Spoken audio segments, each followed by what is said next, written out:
রাম ও নারায়ণ রাম। অংশাবতার কি? ভগবানের শক্তি অনন্ত। সেই অনন্ত শক্তির একটি অংশ অবতীর্ণ হলে অংশাবতার বলা হয়।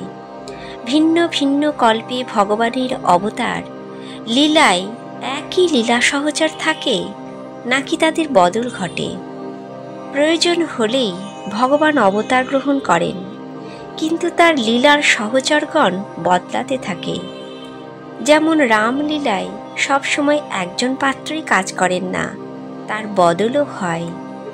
কৃষ্ণাবতার সব অবতার থেকে বৈশিষ্ট্যপূর্ণ কেন? কৃষ্ণাবতারে প্রেমের প্রাধান্য।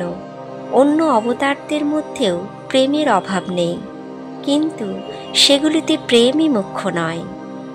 আমরা জানি ভগবান অবতার হয়ে লীলা করেন, অন্যদিকে সংসারে যা কিছু হচ্ছে সেই সবই ভগবানের লীলা।